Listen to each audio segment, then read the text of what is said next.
Provinsi Kalimantan Tengah. Kemudian yang kami hormati Bapak Direktur Bank Kalteng yang diwakili oleh Pak Ari Gunawan, terima kasih.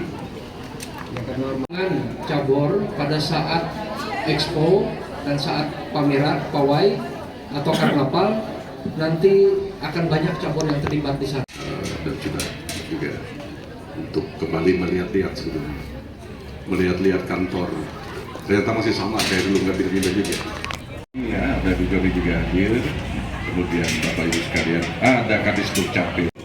Jangan-jangan besok ada lagi PLT Orkestra, gitu kan? Siapa tahu. Mudah-mudahan saja. Jadi kita language education, and now I'm working as a freelancer. I arrange a song, and then I have my own institution, namely Eva's Music Course. So I teach piano, I teach keyboard, I teach choir. Of Kalteng youth, a generation full of energy, possibility, and also dreams. In this precious opportunity. Ya, inilah penampilan dari Debbie Malaika. Selanjutnya kita akan menyaksikan penampilan dari Malaika.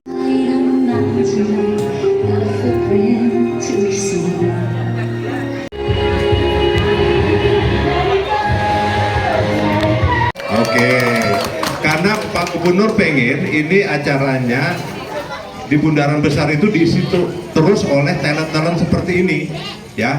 Jumat malam, malam Sabtu dengan Sabtu malam, malam Minggu. Nah, kita untuk talent-talent muda kita untuk berkiprah di Kalimantan Tengah untuk mengharumkan nama Kalimantan Tengah di tingkat nasional bahkan internasional.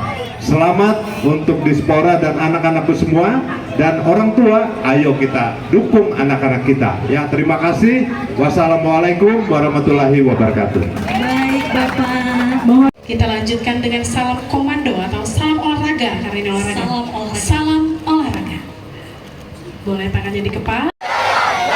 Boleh siap-siap divideokan. Kita ulangi sekali lagi. Itu tadi latihannya ya. Ya. Siap, sudah siap videonya? Boleh Kak Ina? Salam olahraga. Wah, luar biasa. Terima kasih. Tepuk tangan semua. Terima kasih kepada RT Sekda Provinsi Kalimantan Tengah yang sudah memberikan waktunya bagi kita.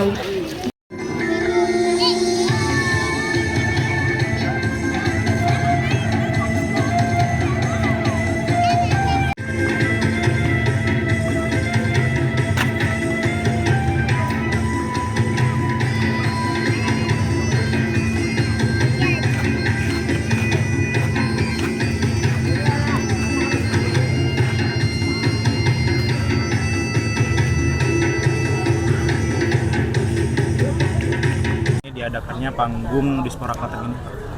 Ya, ini saya apresiasi lah kepada Pak Joni Sender ya, yang inisiasi ini dan pertama kali dilakukan dengan harapan untuk memperkenalkan beberapa cabang olahraga, cabang kegiatan pemuda yang bisa dieksplor keluar gitu kan. Ya karena selama ini kan mereka selalu kaku bertanding di atas arena kan. Nah sekarang coba dicampur dengan entertain, dikemas di entertain, ya sehingga nanti ini pertama kali diharapkan nanti pada titik-titik tertentu misalnya di Car Free Day dan sebagainya supaya bisa dikenal oleh masyarakat. Dan ini langkah positif saya pikir karena baru satu hari saya menjabat di sini dan sudah suruh membuka ini. Saya mendukung dan Bang Kalteng pun siap mendukung itu untuk kegiatan-kegiatan yang lainnya. Ya, meskipun panggungnya kecil, kita harapkan dampaknya besar gitu. Panggung Dispora. Baik Pak, sejalan dengan dilantiknya Bapak kemarin hari Pak ya. Selanjutnya apa saja langkah-langkah yang mungkin akan Bapak inisiasi sebagai Kadispora Kalteng nantinya? Saya belum bisa apa-apa lagi. Sebelum tanggal hari Rabu saya masuk, saya bedah dulu DPA-nya apa gitu. Berarti menunggu serah terima jabatan dulu Pak ya? Iya, serah terima jabatan saya sudah. Tapi kan ini libur nih. Hari Rabu saya kumpulin dulu, jangan sampai terlalu banyak seremonial gitu. Mengurangi yang outputnya nggak jelas, outcome-nya nggak jelas, gitu ya. Tapi yang lebih kepada aksi-aksi yang memang nyata. Program-program copy paste jangan sampai ada, misalnya kegiatan-kegiatan kemarin yang mendukung kegiatan pesta demokrasi masih rame gitu kan, ya harus berubah lah. Ini udah selesai, bagaimana mendukung visi misi gubernur, terutama dalam rangka 100 hari ini harus clear, harus terkait, tersambung betul gitu ya. Nah, program-program tahun lalu jangan sampai masih bau-bau itu gitu. Itu lebih ke pencapaian visi misinya. Nah, sekarang kan kelemahan SKPD itu adalah kopas. Ini tahun ini acara kegiatan ini ada lagi tahun depan tidak dia ya, pengulangan tidak dievaluasi, sementara eranya sudah berbeda. Saya juga ngecek media sosial pemberitaan diaspora minim sekali gitu. Karena apapun yang dilakukan pemerintah itu kalau tidak dipublis percuma aja, orang nggak tahu. Karena misalnya gini, yang dibangun 10 km jalan baik akan tenggelam beritanya dibanding 10 meter yang berlobang gitu ya. Jadi kalau nggak ada media sosial percuma aja. Jadi sekedar membangun sesuatu yang orang tidak tahu gitu.